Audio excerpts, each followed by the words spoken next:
Welcome to Two Minds Today with your host, Charlene, authority in leadership development, and Haleh, an expert community builder. The pod all about best practices to get you noticed and ahead in your professional life.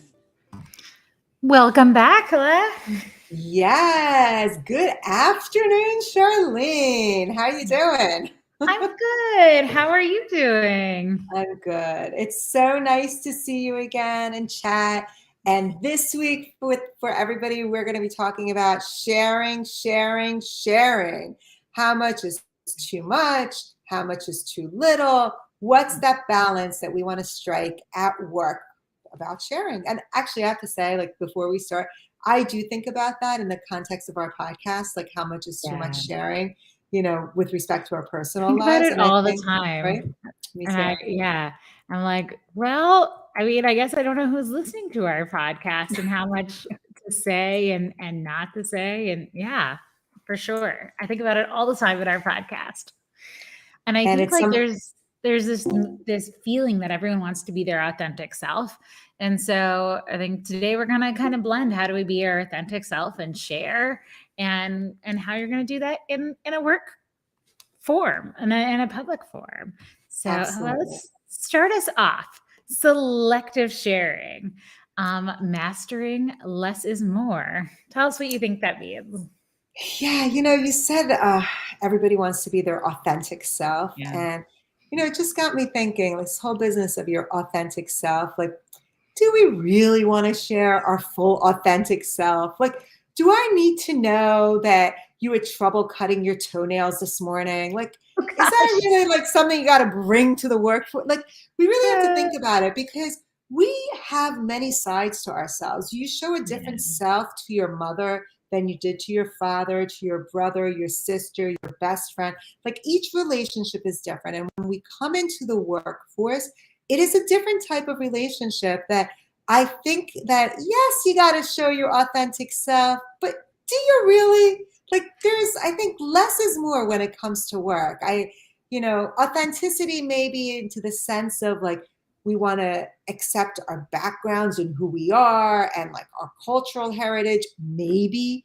But I think that work in a lot of parts is about fitting into the workspace. Yeah, you might disagree, Shirley. Well, so I don't know if I agree or disagree. I will state that I am like a very transparent person. Like I feel like I just in my work and my personal life and this podcast, I don't have like a lot of energy to be like coded. So I think like I can know what the right thing is to do, and then I might do something different. So just like want to name that a little bit of, I don't know if it's hypocrisy or like a learning edge I'm still working on. Like I will absolutely have those moments of like, why'd I do that? I shouldn't have said that. Right. And I've been in this career for a long time and that still happens. And I think like, it's something that I think about a lot. And I think that when we say striking the balance of personal stories and professionalism. I remember reading a book a really long time ago about getting hired. And with a question that comes up is like, doesn't matter what the question is. What are your strengths? Whatever the question is, the book essentially was like, tell it in a story. Have a story that is like, oh, this one time when I was working on a project, blah, blah, blah, right? And this is a little bit similar with your elevator pitch. Anything you're going to do, have it couched in a story. So when you're thinking of personal stories, figure out how they can relate to profession, right? Even if you're going to bring in your children, your anything, how can you sort of morph that story into like appropriate and connecting for the workplace? Because I think if you go into the workplace and you don't share about yourself at all, this definitely comes up like, how was your weekend and things like that, then you're going to have a harder time. I start all my Monday meetings with like, how was your weekend? And I feel like we come to work as whole people. So I think it's important to leave space, which means I think you need to have a story every Monday that you're going to share with people that, your kid's soccer game, whatever it is. I don't know. That's what I think. So it is true. Look, at the end of the day, our workforce, you are working with people and you need to have relationships. And that's where the authentic self comes in, because you have to be true to yourself in order to have a relationship with someone else. The question becomes like, how much do you want to share and not share? And what you just said about thinking about what you want to say about your weekend when you come in on Monday is a really good, segments to segue to our next segment, which is about Is. icebreakers, right? Yeah. Making icebreakers easy. Because icebreakers is one of those ways where in a workforce, we are, formalizing that relationship and what you can and can't share. And if you're like me, you don't do it right, which means I don't think about this icebreaker. Somebody says, okay, give us two truths and a lie, or give us your favorite car. And as it's going around the circle, I'm sitting there like not listening to anything that anyone else is saying. So completely losing the time and the opportunity to connect with someone else or have something to talk to them about after the meeting, because all I'm doing is obsessing over what I should be saying. And So, what you just said, think yeah. about your weekend story. You got to think about those icebreakers ahead Yeah. of time and have it So, prepared. have it prepared and have like your pocket stories. But I would love to give a few tips on the other end. If you're a person leading an icebreaker, here are a few things. One, consistency helps. We found that so I run large Zoom meetings, and what we started doing is before we open the Zoom, really to appeal actually Hilette, to something you just said, is we have to acknowledge people have different processing times, right? Like that is just, some people are outward processors, some people are inward processors. So let's say, so starting 10 minutes before the Zoom is closed.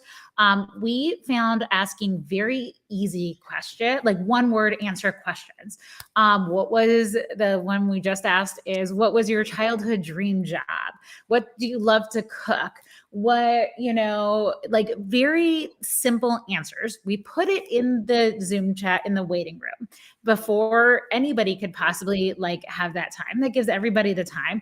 And what we do is today's opening question is, and we really keep it consistent from week to week so that the culture for us is that someone is going to right away know, okay, I'm going to come into Zoom. Also, this is, a lot of people in the Zoom. I'm not grading if you answered or if you didn't answer. There is studies out there that says if you don't speak up in the first X amount of time in a meeting, then you won't say anything the whole time. So getting a little bit of that communication, if you're wondering why do people do icebreakers? They're awful. Really it's to increase the vibe and the communication around the meeting. So we try and be really consistent. We also ask really simple questions. And the question, the true truths and a lie also always gives me anxiety. And I think if you want a trick to that, I think the way people have worked their way out of that is numbers, right? I lived in 7 cities. I didn't live in 7 cities. I lived in 8, right? It's like those little switches. If you have trouble answering that question, think of 3 truths and alter 1. But yeah, there's 5 icebreakers that get asked every time. Have little answers for each. And when you are doing the asking, really keep in mind people's professional and personal boundaries when you're asking these questions, and think about how you can prep people for them. I think both of those are going to get you much more love success. it. Yes, I love it. So if you're on the receiving end of the icebreaker, prepare. And if you're putting out the icebreaker, think about making it simple, easy. I also like using Menti because everybody gets I hate to bringing see. people out of a Zoom. I feel like our life is complicated That's true. enough. I know. That is I know. true. That's true. All right. But So let's go on Menti to our next. allows people to be anonymous. So we should flag that people might be more comfortable when they could be anonymous. I do like that. And I think what's nice about Menti is you get the group dynamic of it. You feel, everyone feels less the way or does. So it adds a little bit more information. All right, let's go on as we're almost finishing up. We don't want to keep you here too long today. I want to give you the bit of what we're thinking. The last thing is, what about Slack communication and other forms of informal communication in the workforce? Can you overshare in there? What do you have any etiquette tips for that, Charlene? So yes, definitely oversharing. We just took harassment training. Please don't put jokes, things like that in there. That to state the obvious. To go it a step further, I am the biggest culprit of typing something in, we use Teams, same as Slack, and getting it out fast and then going back and editing all of my typos. I now have installed Grammarly into my computer. So it actually as I type, it can edit for me, because I feel like I've been too casual and I want to be okay, let's fix this a little bit. I don't check it for every Teams chat. But yes, there is definitely a way to be too informal.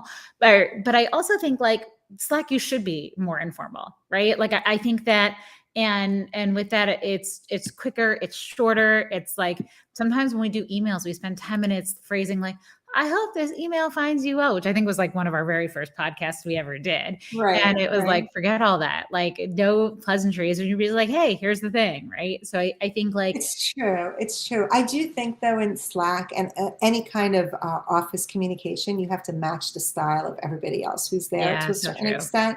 Yes. So if other people are being a little more casual, you can be a little bit more casual. Yeah. Just be careful of like the basket of things you want to share. And if everyone's being more, if they're not using formal language, you don't use formal language. But remember, like here's the lawyer in me. That is a written record of everything that you are writing, right? So just because like that could be, it could be beneficial or it could be harmful.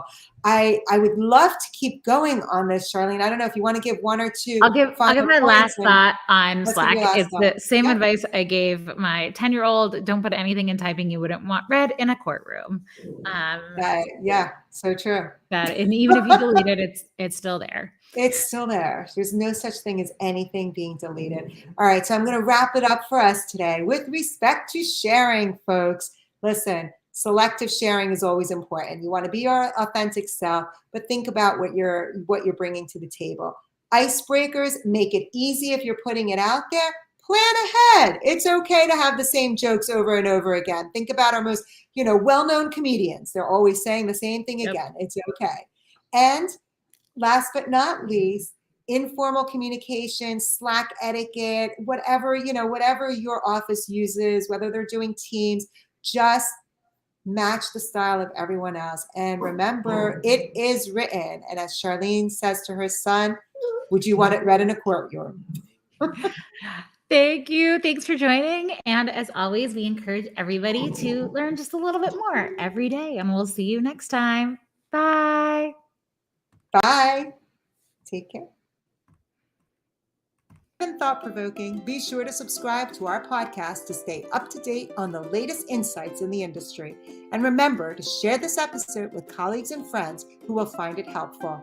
Thanks for tuning in. We'll see you next time. Bye.